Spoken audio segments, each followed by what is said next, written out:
Hi guys, so today I'm going to go over working out whether molecules are polar or non-polar and then looking at determining the intermolecular forces present. So we'll start by looking at intermolecular forces. So there's three of them: London dispersion forces, permanent dipole to permanent dipole interactions, and hydrogen bonding.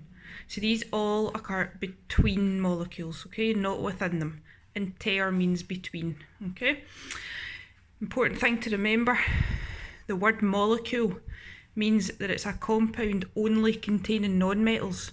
So any compound that you see, if it's got a metal in it, it is not a molecule. Okay, so we're only looking at non-metals. I'm just using IMF for short for intermolecular forces, okay, so just whenever you see that. So intermolecular forces in molecules affect the boiling point, the melting points, the viscosity, and how volatile a molecule is. And we'll go into that later on. So the first intermolecular force is London dispersion forces. So they are the weakest intermolecular force, and they occur between all atoms and molecules. So they occur between all the atoms of the noble gases. Okay, so that's what turns them into solids, liquids, gases, because it's these intermolecular forces that hold the atoms together. And it occurs between all molecules. Now you need to know the definition of London dispersion forces, because you'll get asked that. So London dispersion forces arise from the attraction of temporary and induced dipoles caused by the movement of electrons. So I'm just going to show you what that means. So I've drawn three wee atoms here. So if you think of the structure of an atom's got protons, neutrons and electrons inside it. So when we're thinking about London dispersion forces, we're only thinking about the electrons.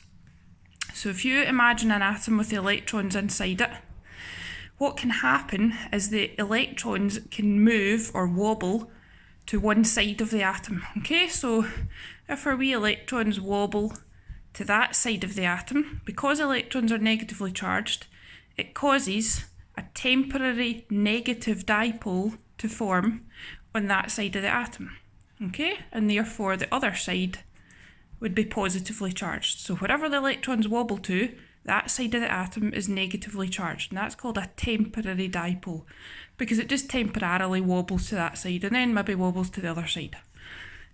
Now, an induced dipole means that when this atom comes in contact with another atom, what happens is the negative charge on this side pushes the electrons in this atom to this side, away from it, because the same charges repel each other. So all the electrons in this wee atom would move and wobble to that side. So that side would be negatively charged, and this side would be positively charged, and that is the induced dipole, because it's been caused by this atom.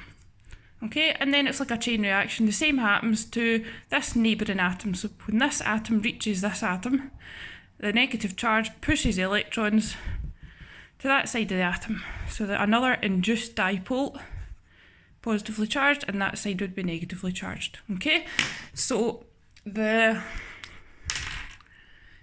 London dispersion forces are the attraction of the temporary dipole for the induced dipole. Okay, and they occur between all atoms and molecules. Right, moving on to permanent dipole interactions. Now, they are stronger than London dispersion forces, and they only occur in polar molecules. And I'll do another video just in a second to talk about how you identify a polar or a non-polar molecule. Again, you need to know the definition. So they arise due to the attraction of permanent dipoles in polar molecules. So I've done two examples here. First one's hydrogen chloride molecules. So, using your data booklet, whenever you're thinking about polarity and intermolecular forces, you need to use page 11. Okay, so you're looking at hydrogen and chlorine. So hydrogen is 2.2 and chlorine is 3. So if you remember from the previous video, the element with the higher electronegativity is negative, and the one with the smaller electronegativity is positive. Okay, so this is a polar bond. And due to the shape of it, okay, which I'll talk about later on, it's a polar molecule. You've got a definite negative side and a definite positive side. Now, if that hydrogen chloride molecule comes into contact with another hydrogen chloride molecule, permanent dipole interactions occur, because all that happens is the negative dipole gets attracted to the positive dipole on the other molecule. Okay, so those wee dashed lines there, that's your PD-PD. Okay, so they only occur between polar molecules. Next one is nitrogen bromide. So nitrogen bromide, if you look at page 11, nitrogen has an electronegativity value of 3. Oops. And your bromines have an electronegativity value of 2.8. Okay, so it's just slightly polar, this one. So because the bromines have the lower electronegativity, they are all slightly positively charged. Okay, and on the neighbouring molecule, your nitrogen would obviously have the slightly negative charge. So the permanent dipole interaction occurs between the bromines in one molecule and the nitrogen on the other molecule. Positives attracting negatives. Okay. Then last one is the strongest intermolecular force, which is hydrogen bonding. And it only occurs in polar molecules, like your PD-PD. And the definition of it is it's the attraction between hydrogen and a highly electronegative element, nitrogen, oxygen or fluorine. So a hydrogen bond only occurs between hydrogen and nitrogen, oxygen or fluorine. Okay, you need to remember that. A couple of examples, hydrogen fluoride molecules. Okay, looking at your electronegativities, hydrogen's is 2.2, fluorine is the highest electronegativity of 4. So your hydrogens are positive because they are smaller, fluorines are negative. The same in the other one. Okay, now again, it's the attraction between a positive and a negative dipole, but this time it's not PD-PD because you've got hydrogen attracted to a fluorine. Okay, so it would be hydrogen bonding this time. Then water. Water's a common one. So water, we spoke about this in the last video. So looking at the shape of water, because the shape of water is angular, your hydrogens are positively charged and your oxygen is negatively charged. So when water molecules come into contact with each other, the attraction between the negative oxygen and the positive hydrogens causes hydrogen bonding to occur between the oxygen of one molecule and the hydrogen of another molecule. Okay, again, it wouldn't be PD-PD this time. The strongest intermolecular force would be hydrogen bonding because you've got hydrogen bonded to an oxygen. Okay, right, moving on to polar and non-polar molecules.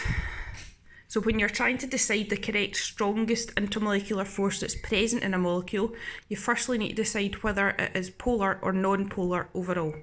Now these are just some common molecules that you'll get asked about in your exam. So again, you need to be looking at page 11 of your data booklet. Okay, so you need to be thinking about the electronegativities and also the shapes of the molecules. So we look at nitrogen hydride. It's got a trigonal pyramidal shape. Nitrogen's electronegativity is 3 and your hydrogens are all 2.2. Okay, so all your hydrogens would be positively charged and your nitrogen would be negatively charged. Now because of the shape of this molecule, it's the pyramidal, you can put a line through there and you've got a definite negative side and a definite positive side. So overall, this molecule would be polar. Okay, now if you're thinking about the intermolecular force, you know that the strongest intermolecular force, because it's a polar molecule, is either going to be PD-PD or hydrogen bonding. So you look and see what elements you've got. Well, we've got nitrogens and hydrogens, so the strongest intermolecular force between these molecules would be hydrogen bonding, because it would be the nitrogen of one molecule being attracted to the hydrogen of another molecule. Okay. Water, we've already done, I'll just go over it again. So water's oxygen's electronegativity is 3.5 and your hydrogens are 2.2. So again, your hydrogens would be positive and your oxygen would be negative. And due to the angular shape of it, you can draw a line through there. You get a negative side and a positive side. So therefore, water is polar. Okay, so once you've decided it's polar, it's either going to be PD-PD or hydrogen bonding. Because you've got oxygens and hydrogens, the strongest intermolecular force present here would be hydrogen bonding. Moving on to hydrogen iodide. So hydrogen's 2.2, iodine is 2.6. Okay, so your iodine's negative, your hydrogen's positive. Okay, so again, you can put a line through there. You've got a negative side and a positive side. So overall, this molecule is polar. If it comes into contact with another hydrogen iodide molecule, the strongest intermolecular force would be PD-PD. Why? Because you've not got nitrogen, oxygen or fluorine joined to the hydrogen. Moving on to this molecule. So this is a tetrahedral shape. Now you need to be thinking of the elements that surround the centre atom. Okay, so if you think of chlorine, chlorine's electronegativity is 3 and all your hydrogens are 2.2. Okay, so when you're thinking of deciding whether it's polar or non-polar, well, we can see already that you've got negative up there and your hydrogens down here are all positively because they've got the lower electronegativity. So you can put a line like that and split the molecule into a definite negative side and a definite positive side. So overall this molecule is polar. So thinking about the strongest intermolecular force present, well, you've got hydrogens and chlorines around the outside, so if it was to come into contact with another one of these molecules, the strongest intermolecular force would be PD-PD, because you wouldn't have hydrogen attracted to either nitrogen, oxygen or fluorine. Okay, moving on to this one, methane. So again, it's tetrahedral, so thinking about the elements surrounding the centre molecule, they're all the same.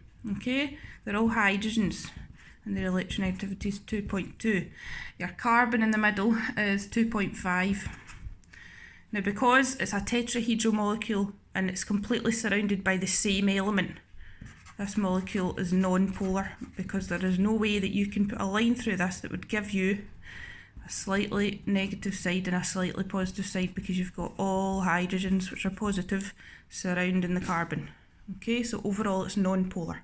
So because it's non-polar, the strongest intermolecular force would be LDF. Okay, moving on to carbon dioxide. So carbon dioxide is a linear shape. Carbon's 2.5, your oxygen is 3.5. Okay, carbon would be positive and your oxygens would be negative. Now it's similar to the tetrahedral shape. You've got a carbon in the middle and it's got both the same element in each side of it, oxygens. Okay, so there's no way that you can put a line anywhere that would give you a definite positive side and a definite negative side. So carbon dioxide is a non-polar molecule, and because it's non-polar, the strongest intermolecular force is LDF. Moving on to this molecule, again it's tetrahedral. Okay, and you see our centre atom is completely surrounded by the same element. Okay, so your carbon is 2.5 and your chlorines are 3. So all your chlorines are negative and your carbon in the middle is positive. So because of the shape of it, tetrahedral, and it's completely surrounded by the same element, this molecule is non-polar. There's no definite negative side and no definite positive side. So the strongest intermolecular force would be LDF. Last one, nitrogen chloride. Nitrogen electronegativity is 3 and chlorine is also 3.